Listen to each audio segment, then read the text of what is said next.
மற்றொரு அண்மை செய்தி, நீலகிரி மாவட்டம் குன்னூர் மார்க்கெட் கடைகளை இடிப்பதற்கு எதிர்ப்பு தெரிவித்து வியாபாரிகள் காலவரையற்ற கடையடைப்பு போராட்டத்தில் ஈடுபட்டுள்ளனர். விவரங்களுடன் இணைகிறார் எமது செய்தியாளர் ஸ்காட். விவரங்கள். வணக்கம்.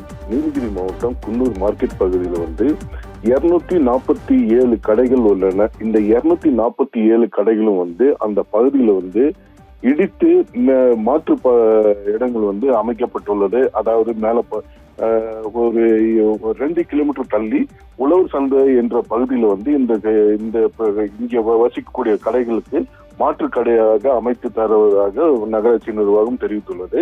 இந்த மாற்று கடையானது பார்த்தோம்னாக்கா அவர்களுக்கு போதுமான வசதி இல்லை என்றும் அவர்களுக்கு அங்க அந்த பகுதியில் எந்தவித அடிப்படை வசதி இல்லை என்று பல கட்ட போராட்டத்தில் ஈடுபட்டு வந்தனர். இந்நிலையில நகராட்சி நிர்வாகம் இந்த குன்னூர் மார்க்கெட் வியாபாரிகள் சங்கத்துடன் பல கட்ட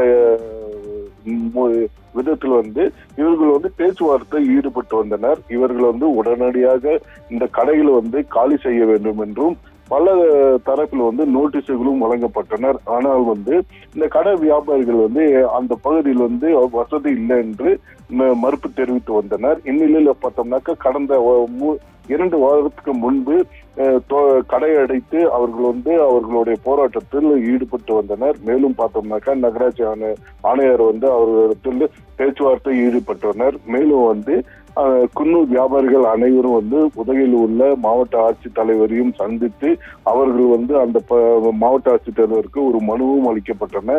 எங்களுக்கு அந்த பகுதியில் எந்தவித அடிப்படை வசதி இல்லை, ஆகவே இதே பகுதியில் எங்களுக்கு அனுமதி தர வேண்டும் என்று நகராட்சி நிர்வாகத்திடம் மாவட்ட நிர்வாகத்திடம் ஒரு கடிதம் அளித்துள்ளனர். மாவட்ட நிர்வாகம் இதுக்கு ஒரு பரிந்துரை செய்து அவர்களை அழைத்து ஒரு பேச்சுவார்த்தையில் ஈடுபட்டனர். ஆனா எந்த வித பேச்சுவார்த்தையும் அந்த ஊழியர்களுக்கு மார்க்கெட் வியாபாரி ஊழியர்களுக்கு பேச்சுவார்த்தை உடன்படவில்லை என்று தொடர்ந்து அவர்கள் போராட்டத்தில் ஈடுபட்டு வந்தனர். இந்நிலையில பார்த்தோம்னாக்க நேற்றும் அவர்கள் ஒரு அறிக்கை விடுத்துள்ளனர். அதாவது இன்று காலை முதல் அவர்கள் தொடர்ந்து இந்த கடையெடுப்பு போராட்டத்தில் காலவர போராட்டத்தில் ஈடுபட போவதாக அறிவித்துள்ளனர். எனவே பார்த்தோம்னாக்க காலை முதலே ஒரு 7 மணியிலிருந்து ஒரு 8 மணிக்குள்ள அவர்கள் கடை திறந்து அவர்கள் வியாபாரம் செய்வது வழக்கமான ஒன்று. இந்நிலையில பார்த்தோம்னாக்க இன்று காலையிலே அவர்கள் எந்த கடையும் திறக்காமல் அவர்கள் ஒன்று கூடி அவர்கள் ஒரு ஆலோசனையும் நடத்தி வருகின்றனர். எனவே பார்த்தோம்னாக்க இன்று அவர்களை நகராட்சி ஆணையர் அழைத்து இதற்கு ஒரு பேச்சுவார்த்தை நடத்துவார் என்று எதிர்பார்க்கப்படுகிறது. இந்த பேச்சுவார்த்தை நடத்தவில்லை என்றால் இவர்கள் தொடர்ந்து இந்த கடையெடுப்பு போராட்டத்தில் ஈடுபடுவார்கள் என்று அறிவித்துள்ளனர்.